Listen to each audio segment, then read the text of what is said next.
নমস্কার বন্ধুরা, সম্পার রান্নাঘরে আপনাদের সবাইকে স্বাগত জানাই। আজকে আমি নিয়ে এসেছি দারুণ সুস্বাদু চিংড়ি ভাপার রেসিপি।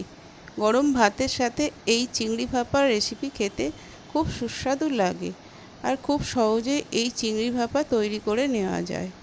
আসুন তাহলে রেসিপিটি শুরু করি। আপনি যদি আমার চ্যানেলে নতুন বন্ধু হয়ে থাকেন, প্লিজ আমার চ্যানেলটাকে সাবস্ক্রাইব করে পাশে থাকার অনুরোধ রইল। চলুন তাহলে রেসিপিটা এবার শুরু করি। এখানে আমি 500 মতো চিংড়ি মাছ নিয়ে নিয়েছি। চিংড়ি মাছগুলোর সমস্ত খোলা ছাড়িয়ে আমি পিঠের দিকে যে সুতোর মতো অংশটা থাকে সেটাকেও কেটে আমি ফেলে পরিষ্কার করে নিয়েছি। এইবার আমি এর মধ্যে নুন আর হলুদ দিয়ে ভালো করে মাখিয়ে নেব।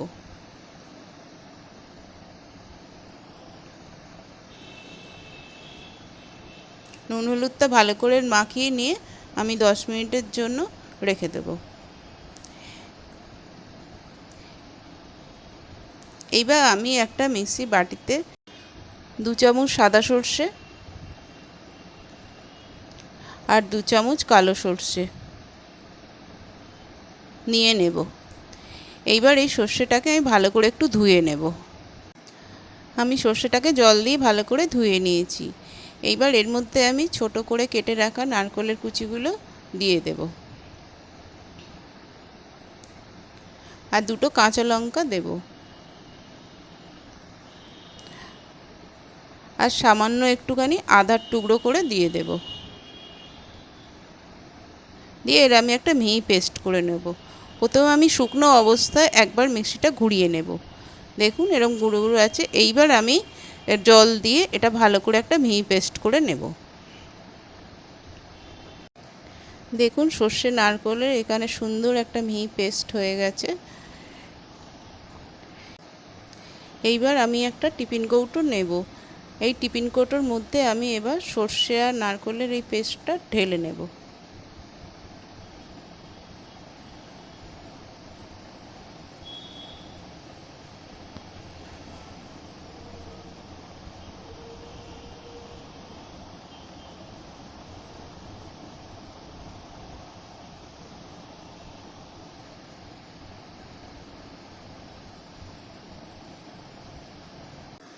এইবার এর মধ্যে আমি সামান্য লবণ, চিনি, সামান্য একটু হলুদ আর একটু লঙ্কার গুঁড়ো দেব,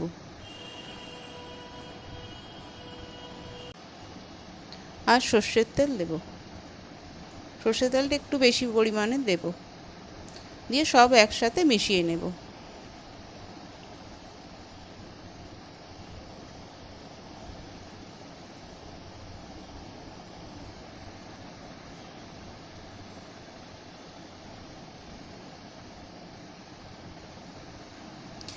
এইবার আমি নুন হলুদ মাখানো চিংড়ি মাছটা এর মধ্যে দিয়ে দেবো।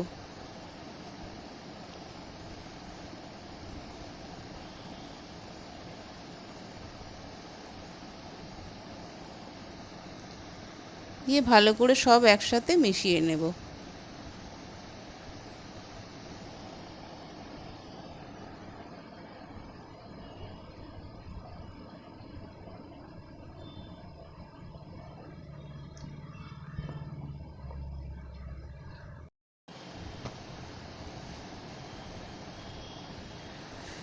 সামান্য একটু মশলা ধোয়ার জল ছিল, সেই জলটা এবার আমি এর মধ্যে দিয়ে দেব, দিয়ে ভালো করে একটু মিশিয়ে নেব।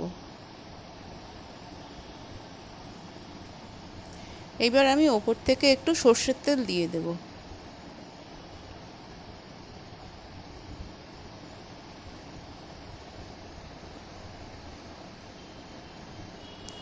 আর কাঁচা লঙ্কাগুলো ওপর থেকে সাজিয়ে দেব। এইবার আমি টিফিন কৌটোর মুখটা বন্ধ করে দেব। এইবার ওভেনে একটা কড়া বসিয়ে তাতে সামান্য জল দেব। জলটা গরম হলে তার মধ্যে আমি টিফিন কৌটোটা বসিয়ে দেব। এবার উপর থেকে আমি একটা ঢাকনা চাপা দিয়ে দেব, দিয়ে আমি 20 মিনিট রান্না হতে দেব। এই সময় গ্যাসের আঁচটা একদম লোতে রাখবো। 20 মিনিট বাদে দেখুন আমার রান্না হয়ে গেছে। এইবার ঠান্ডা হলে আমি পরিবেশন করব। দেখুন আমার চিংড়ি ভাপা রেডি। আমার এই রেসিপিটা যদি ভালো লাগে তাহলে একটা লাইক করবেন, কমেন্ট করবেন, শেয়ার করবেন আর চ্যানেলটাকে সাবস্ক্রাইব করে পাশে থাকার অনুরোধ রইল। ভালো থাকবেন, সুস্থ থাকবেন। আবারও আসবো নতুন একটা ভিডিও নিয়ে। ধন্যবাদ।